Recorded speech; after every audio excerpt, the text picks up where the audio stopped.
सिद्ध भक्ति कायोत्सर्गम करो। तयोगहणम अग्रलग्मवाहनम अष्टगुणाहंत सिद्धानम तौ सिद्धे सिद्धे संयम सिद्धे चरित सिद्धेय प्राणम मे दर्शनम सिद्धे शीर्षा नमस्यामि इच्छामन्ते सिद्ध भक्ति कवचसालोचयम् सम्मानं सम्बन्धं सम्मजिष्टान् अष्टव्यकमर्पमुखाणम् अष्टगुणसम्पन्नानं मुद्दलयमत्ययमि वैज्ञानं तौ सिद्धानं नैसिद्धानं संयम सिद्धानं चरसिद्धानं अतीतानं गतिवर्तमानकालते सिद्धानं सव सिद्धानं नित्यकालं अध्यमि पूज्यमि वन्दामि नमस्यामि दुःखगोमुखवैलव सुखैगमनं समाहि मरणं जनिगुणसम्पत्तिः मञ्चम् अतः अप्राणिकाचार्य वंदना क्रियां पूर्वाचार्यानुगुणं चक्रगमस्यार्थं भावपूजा वंदना सो समेतं श्री सुभक्ति का विचक्यं करोमि। कोट्यो लक्षाण सीताश्रित कान चैव पंचाशदशोत्तरशत संख्यामेत च पंचपदं नमामि अरिहन्तवासी यत्तं गणहरदेवन्त्यं सम्मं परमानिबद्धचित्तो सुज्ञानमोऽयं शिरसा इच्छामन्ते सद्भक्ति कवचस्थालोचयम् अंगो वंगो पायणे बोधे परिमासुत्परिमाणि योगा ओपगय चोलियाचे वे सुत्ते ते दुर्मुखाय नित्यकाल अजय में पूजे में वंदामि नमस्यामि दुःख को गमक गोहिलाव सुगय गमनं समाहि मरणं निर्गुण संपत्ति हो मज्जम अतः अप्राणिकाचार्य वंदना क्रियां पूर्वाचार्य अनुक्रमेण सकल कर्म स्यार्थं भाव पूजा वंदना सो समेतं श्री आचार्य भक्ति कायोत्सर्गं करोमि।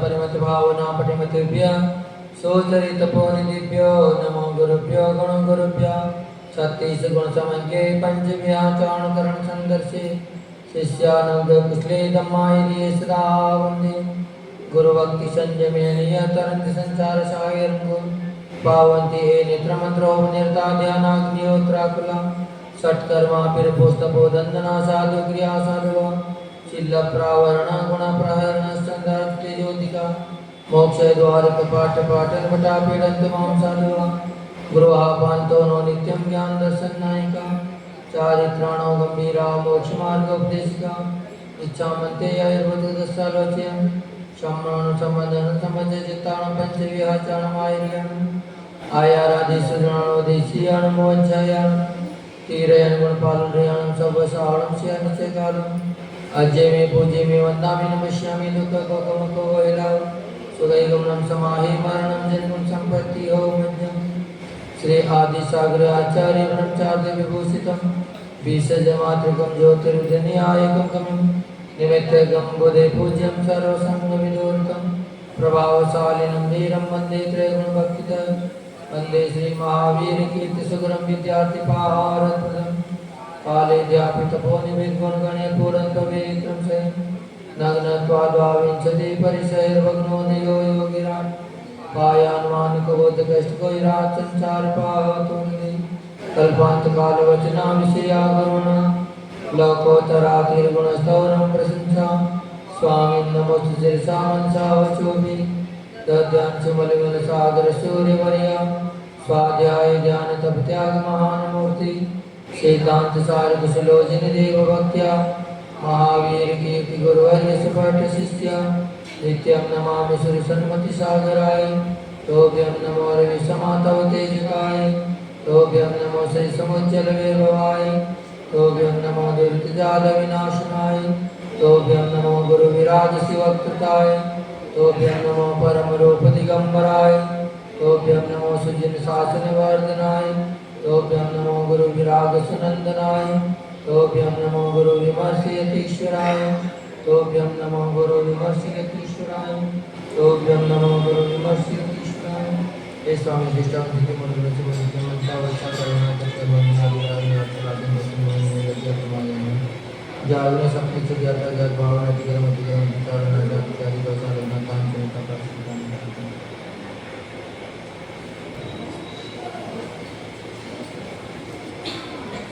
यो देवादेव भगवान श्री शांतिनाथ भगवान की जय। परम पूज्य राष्ट्रीय विश्वनाचार्य गुरुदेव विमर्श सागर जी महामुनिराज की जय। जिनागम पंथ समर श्री विषम सागर जी महाराज की जय हो। समर श्री विश्वक सागर जी महाराज की जय हो। जय हो जय हो जय हो जय हो जय हो भगवान।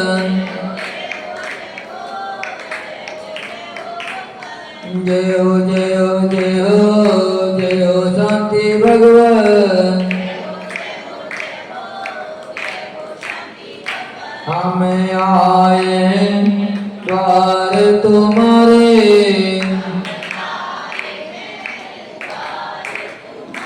दे दो प्रभु जी हमको सहारे।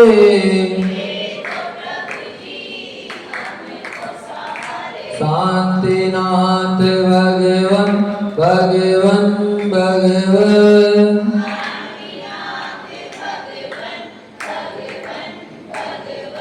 जय हो जय हो जय हो जय हो जय हो भगवान। छवि वितरागी प्यारे प्यारे लागे,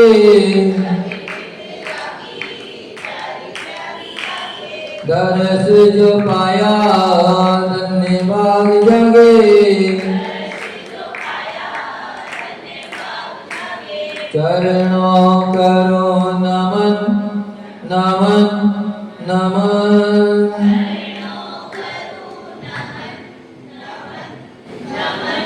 जय हो जय हो जय हो जय हो जय हो भगवान।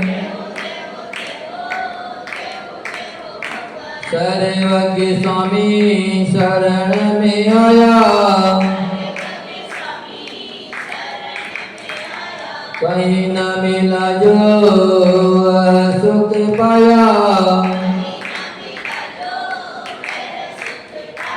हर्षित हुए नयन नयन नयन।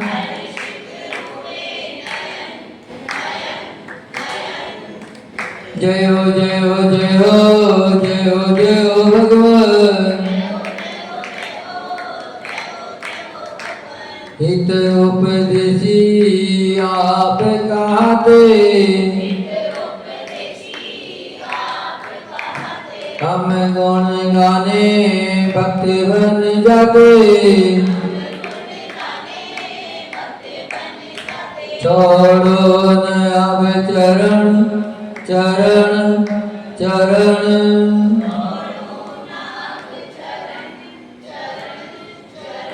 जय हो जय हो जय हो जय हो जय हो भगवान। आरती के बाबा कहते, उस्मानपुर के बाबा कहते।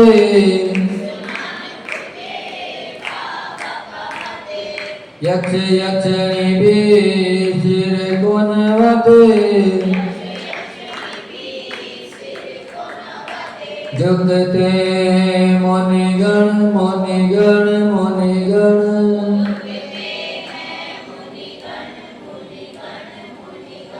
जय हो जय हो जय हो जय हो जय हो भगवान। दुखिया कोई द्वार पे आए, हंसता आई द्वार से जाए। श्रद्धा पावन पावन पावन।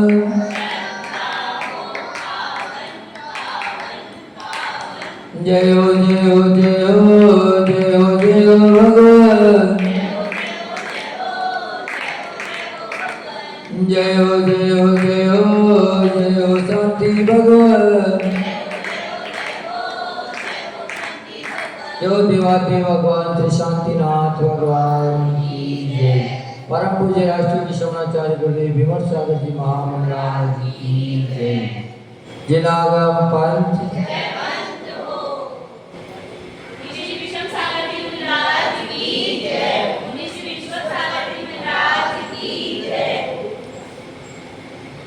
अपन जानेंगे कि वैराग्य क्या है, वैराग्य का फल क्या है। इस बात को आज अपन समझने की कोशिश करेंगे। वैराग्य सम्यक ज्ञान का फल है। किसका फल है वैराग्य? सम्यक ज्ञान का। जब तक सम्यक ज्ञान नहीं होता है तब तक वैराग्य भी जीवन में घटित नहीं होता है। बिना सम्यक ज्ञान के समीचीन वैराग्य भी फलित नहीं होगा।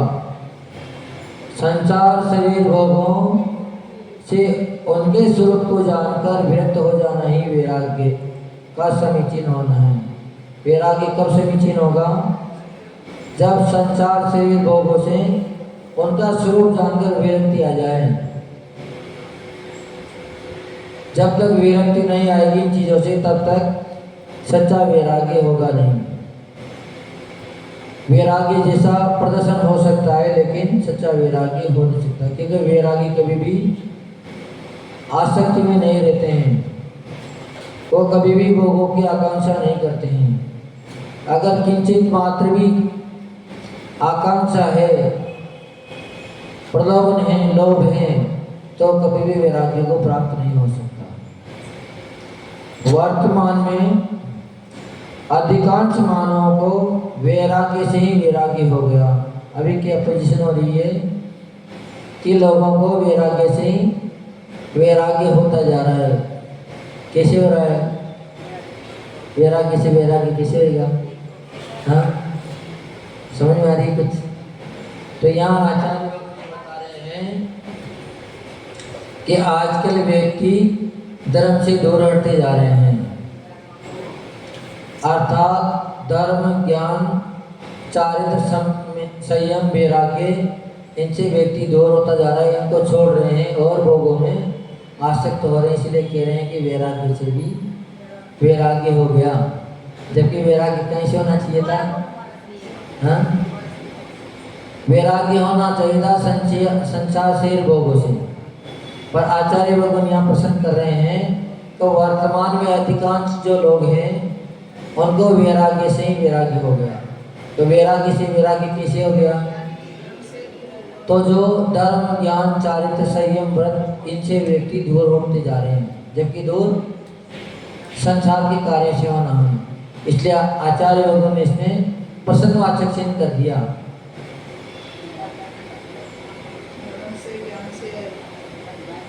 निजात्मा या स्व के गुणों के प्रति अनुराग हुए बिना, निजात्मा या स्व गुण के प्रति अनुराग हुए बिना पर पदार्थों से वैराग्य नहीं हो पाता। पर पदार्थ से वैराग्य कब होगा? जब अपने निज आत्मा के गुणों में अपने को प्रीति आ जाएगी। अपने जो महापुरुष हैं, तीर्थंकर पुरुष हैं, चारित्रवान पुरुष हैं, उनके गुणों में अपने को जब अनुराग आ जाएगा तब बाह्य पदार्थ स्वतः ही बुरे लगने लग जाएंगे, छूटने लग जाएंगे। पर जब गुणों से प्रति नहीं होती है तब तक अवगुणी अपने को प्रतिरूप लगते हैं। पंच परमेष्ठियों के प्रति उनके पुनित गुणों में प्रस्तानुराग से युक्त होकर गुण प्राप्ति की भावना से पुलकित व्यक्ति ही वैराग्य को प्राप्त होता है। कौन सा व्यक्ति वैराग्य को प्राप्त होता है? जिनका पंच परमेष्ठियों के प्रति अनुराग हो, उनके गुणों में प्रशस्तानुराग हो, उनके गुणों में रुचि आती हो, वही व्यक्ति प्रशस्त वैराग्य को प्राप्त हो पाता है। जिनके अंदर आत्मा से पुलकित भाव उठते हों वो व्यक्ति ही महापुरुषों के गुणों में अनुराग करेगा। हर कोई व्यक्ति गुणराग नहीं कर सकता। वैराग्य भाव ही वीतरागता का जनक है। वीतरागता का जनक कौन है? वैराग्य भाव। जैसे बहिरंग परिग्रह त्यागे बिना अंतरंग परिग्रह त्याग संभव नहीं है। जब तक बाह्य परिग्रह नहीं छूट जाएगा तब तक अंतरंग परिग्रह नहीं छूटेगा। क्योंकि अंतरंग परिग्रह तो मात्र केवल भावों की तल्लीनता है, और जब बाह्य वस्तु अपने पास रहेगी तब तक राग मिट नहीं सकता। वैसे ही वैराग के बिना वितरागता असंभव है। जब तक वे आदमी वैराग्य को ही प्राप्त नहीं होगा तो वितरागी नहीं बन सकता, मोह उसका खत्म नहीं हो सकता। वैरागी व्यक्ति का ही एक समय में जाकर मोह क्षीण होता है, वही कर्मों से मुक्त हो पाता है। संसार के प्रत्येक प्राणी के प्रति निर्मल भाव राग का होना भी वैराग्य का प्रतीक है। कैसा भाव? संसार के प्रत्येक प्राणी के प्रति निर्मल भाव, क्योंकि निर्मल भाव होना बहुत कठिन काम है। ईर्ष्या राग द्वेष के भाव तो हो सकते हैं, क्रोध के भाव आ सकते हैं, लोभ लालच के भाव आ सकते हैं, लेकिन प्रत्येक प्राणी के प्रति निर्मल भाव होना बहुत बड़ी बात है। अगर सभी जन कुटुंबी जैसे दिखने लग जाएंगे, अपने और महसूस होने लग जाएंगे, तो फिर किसी से शत्रुता ही नहीं रहेगी, फिर शत्रुता ही मिट जाएगी। तो आचार्य गुरुनिया इसीलिए कह रहे हैं कि प्रत्येक प्राणी के प्रति अपने भाव निर्मल होना, राग का होना भी वैराग्य है। एक प्राणी के प्रति अथवा एक वस्तु के प्रति राग ही कहलाएगा, क्योंकि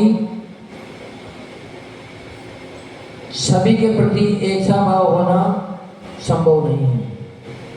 अगर सबको समान समझने लगे तो फिर उनके अंदर स्वार्थ प्रथा की लंपटता खत्म हो जाएगी, और जब स्वार्थ खत्म हो जाएगा तो सबके प्रति एक जैसे भाव होने लग जाएंगे, और एक जैसा भाव होते ही फिर वो राग की कोठी में नहीं आएंगे, क्योंकि राग हमेशा पर्सनल व्यक्ति से होता है, मोह पर्सनल व्यक्ति से होता है, सभी से मोह नहीं होता है।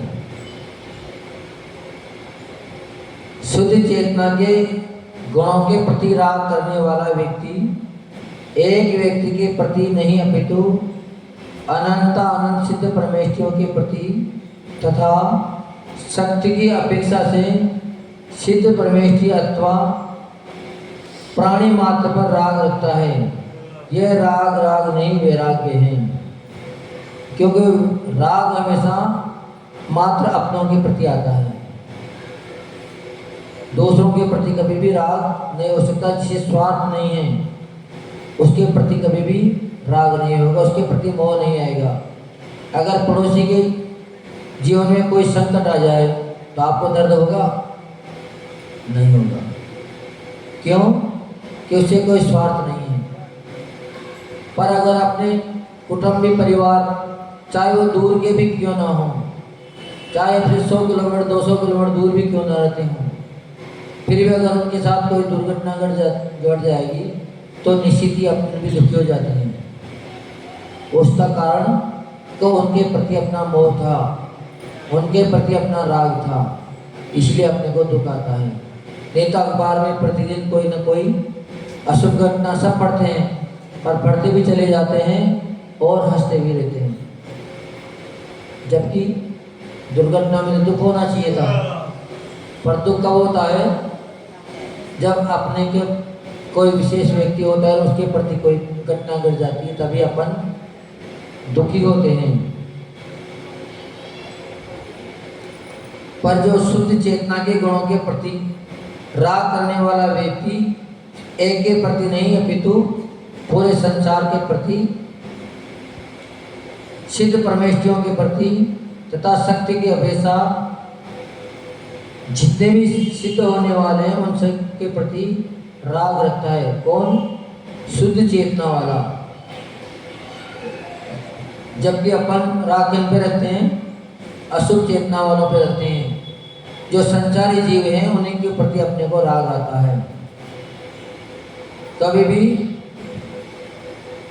जो कर्मों से छूट रहे हैं उनके प्रति राग बहुत कम आता है, क्योंकि वो कुछ देने वाले नहीं हैं।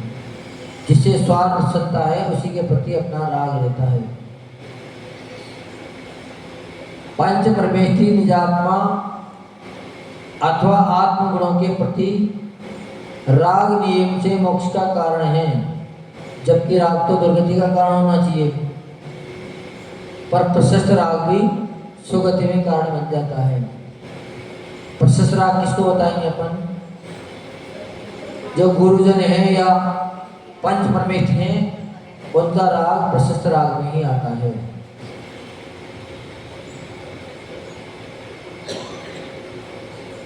वो राग हमेशा राग को तोड़ने वाला होता है। राग तो है उनका, लेकिन जब उनकी संगति मिलेगी तो उनसे भी अपने को शिक्षा मिलेगी और अपना अनादिकाल की जो भ्रांति है वो टूटी हुई चली जाएगी। क्योंकि जब भी अगर पैर में कोई कांटा लग जाता है तो कांटा कांटे से ही निकलता है, बिना कांटे भी कांटा निकल नहीं सकता। तो जब तक आप पंच परमेष्ठियों से राग नहीं करोगे तब तक आप प्रशस्त राग में भी इससे भी नहीं जुड़ पाओगे, क्योंकि रास्ता बताने वाले पंच परमेष्ठी ही हैं। वैराग्य एक ऐसा असीम बल है जिसके सामने संसार के सभी बल नतमस्तक हो जाते हैं।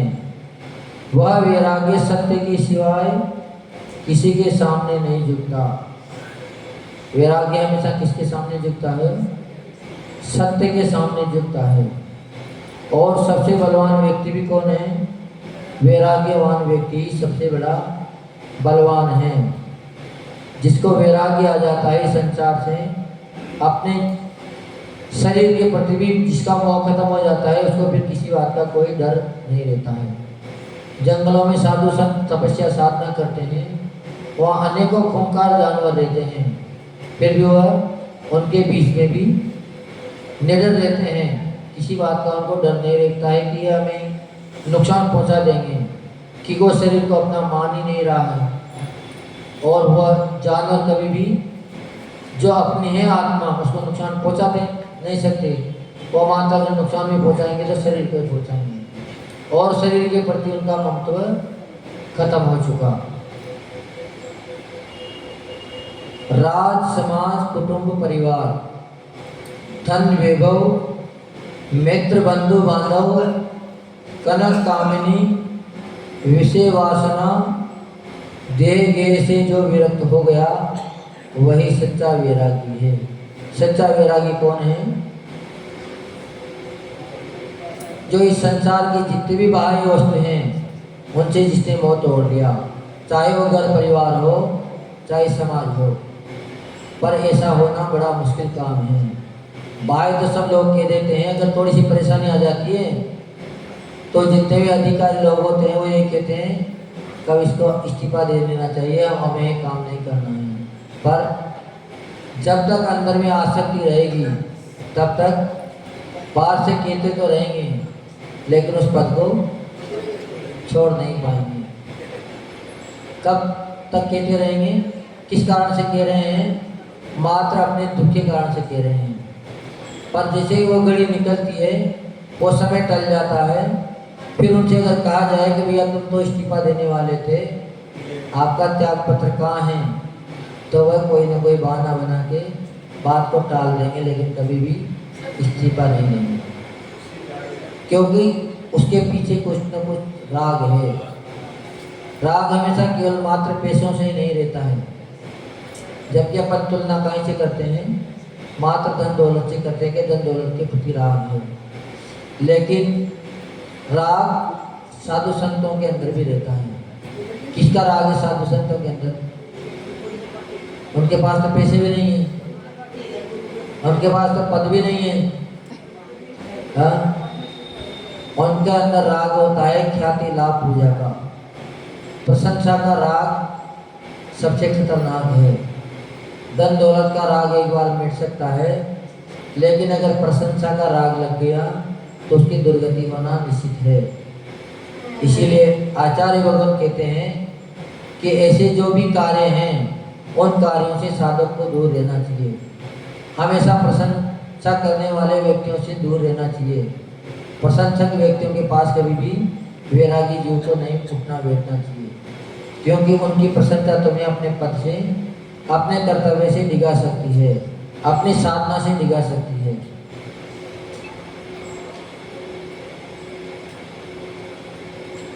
संसार के प्रत्येक पदार्थ में कोई न कोई रस अवश्य विद्यमान रहता है। संसार के जितने भी पदार्थ हैं उनमें कोई न कोई रस विद्यमान रहता है। जो संसार के रसों से में आसक्त हैं वह निजातम रस का अनुभव नहीं कर सकता। संसार रस के से इनका मतलब है कि संसार की कोई न कोई गतिविधियों में उनकी आसक्ति होती है। अपन वो दूसरे रस इसमें ना लें। जो रसों में गिनती आती है उनकी तुलना यहाँ नहीं कर रहे, यहाँ आसक्ति से तुलना कर रहे हैं। राग देश की क्षीणता ही वैराग्य की पोषक संजीवनी बूटी है। वैराग्य की संजीवनी बूटी क्या है? राग देश की क्षीणता। जिसे वैराग्य में रस आने लगा है उसके लिए संसार की सभी रस बेरस हो जाते हैं। जिनको भोजन में अरुचि हो जाती है उनके लिए भी स्वाद और बेस्वाद से कोई मतलब नहीं रहता है। उनको तो मात्र अपना गड्ढा भरने से मतलब रहता है। फिर वो कभी भी बनाने वालों को उल्लाना नहीं देंगे। पर जब तक भोजन के प्रति आसक्ति है तो एक चमटी नमक भी गुस्सा दिला सकता है, क्रोधित दिला सकता है, क्योंकि अभी तक उनकी भोजन में आसक्ति है। पर आसक्ति जब घट जाएगी तब फिर कभी भी क्रोध आ नहीं सकता।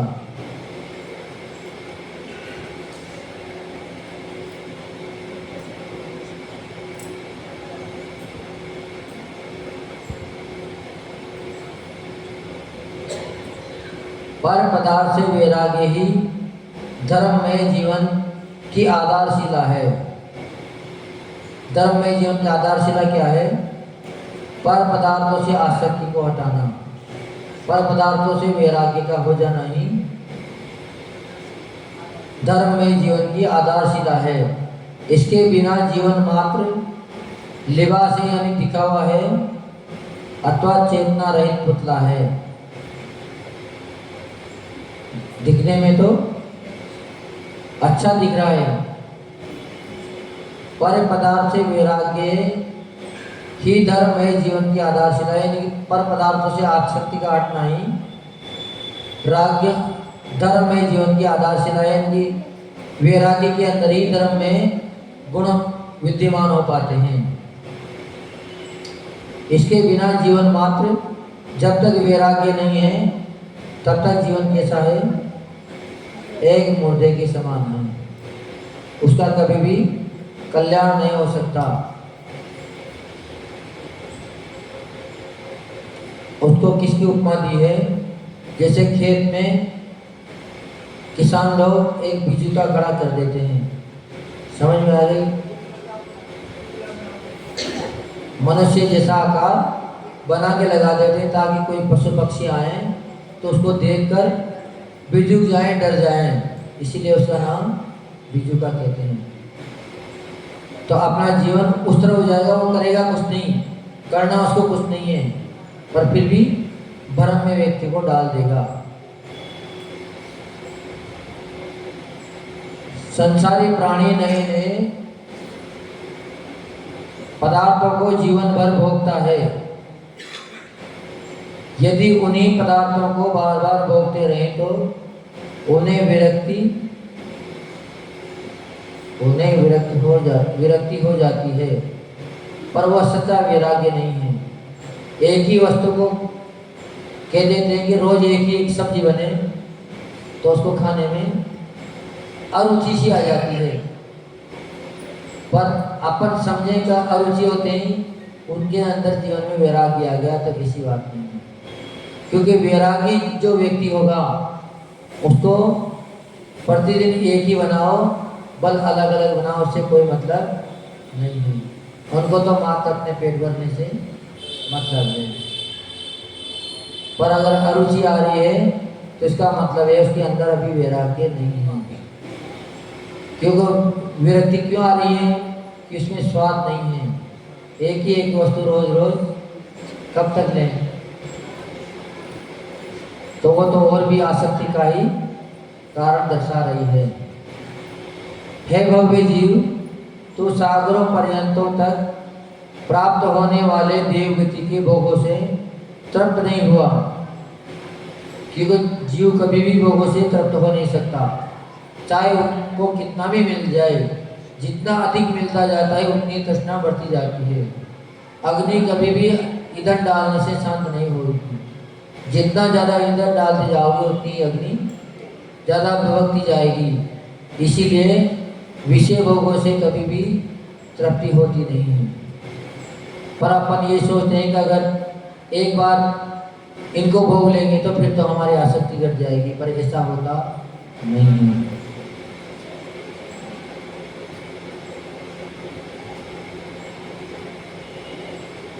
विषय भोगों को भोगना अग्नि में घी डालने के समान है। जिस प्रकार अग्नि घी डालने पर भी शांत नहीं होती, उसी प्रकार विषय भोगों को भोगते हुए भी उसे तृप्ति नहीं आती है। विषय वासनाओं से वैराग्य की ही कल्याण का बीज है। जब तक विषय वासनाओं से अपने अंदर वैराग्य नहीं आ जाएगा, जब तक उनकी आसक्ति नहीं घट जाएगी, तब तक अपने जीवन में कल्याण का बीज अंकुरित नहीं होगा। आचार्य भगवान ने अपने को इतने दृष्टांत देकर वैराग्य के बारे में बता दिया कि इतनी चीजें तुम्हारे अंदर आ जाएगी, तब तुम सोच लेना कि हमारे अंदर वैराग्य आ गया। अगर इनमें कमी है तो आप मात्र वैराग्य का प्रदर्शन कर रहे हो, लेकिन आपके अंदर वैराग्य नहीं है। आपको जब तक मनोरंजन के साधनों में रुचि आ रही है, नाटक नाटिकाओं में रुचि आ रही है, तब तक आपके अंदर वैराग्य आया नहीं है। क्योंकि वैराग्य वाले व्यक्ति को कभी भी मनोरंजन के साधन अच्छे नहीं लगेंगे। तो ऐसा वैराग्य अपने सभी के जीवन में घटित होना चाहिए, तभी वैराग्य की सार्थकता होगी। जय परम पूज्य राष्ट्र की शरणाचार्य गुरुदेव विमल सागर जी महामुनिराज की। अब बारी है प्रसन्न की। तो क्या है वीतरागता का जनक क्या है?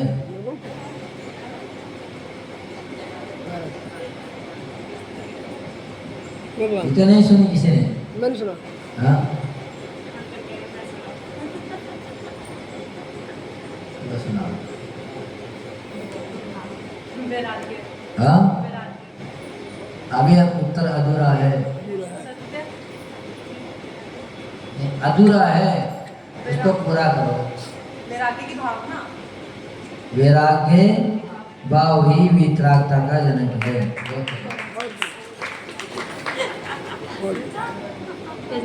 जय हिंद।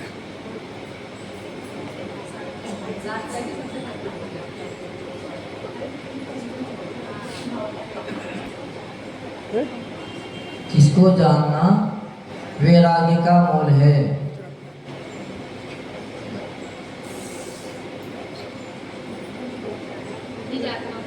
हाँ, निज आत्मा को, अपने आप को जानना ही वैराग्य का मूल है। बहुत बढ़िया। लो, ये तुम्हारा ही है तो।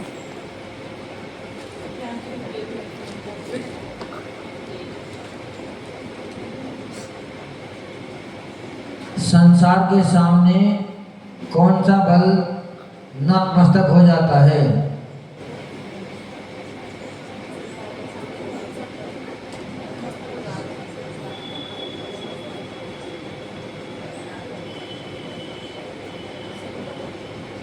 बताओ। संसार के सामने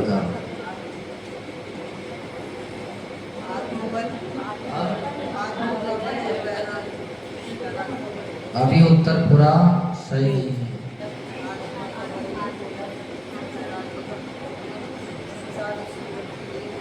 उत्तर पूरा सही नहीं है। और कौन बता रहा है? जरम। वैराग्य एक ऐसा असीम बल है जिसके सामने संसार के सभी बल नतमस्तक हो जाते हैं। आत्मा का बल यहाँ नहीं आया, इसमें वैराग्य की बात चल रही है।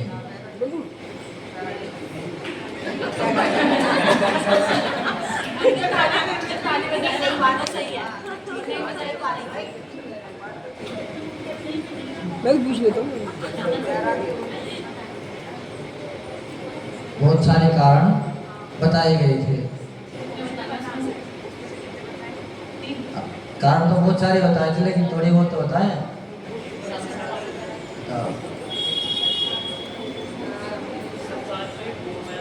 हाँ,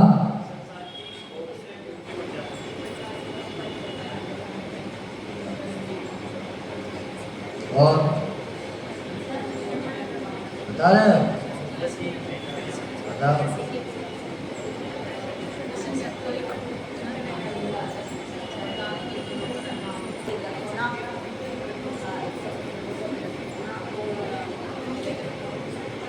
राग द्वेष की क्षीणता ही वैराग्य की संजीवनी होती है। हाँ, सही है? हाँ, बहुत बढ़िया। लो जी।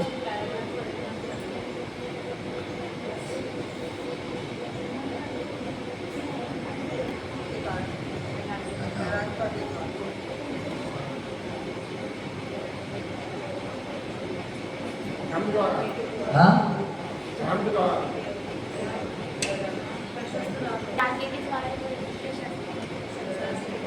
किनके स्वरूप को जानकर विरक्त हो जाना ही वैराग्य है।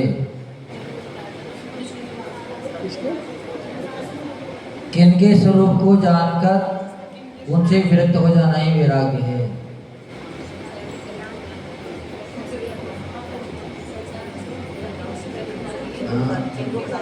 लास्ट प्रश्न है ये, बताओ।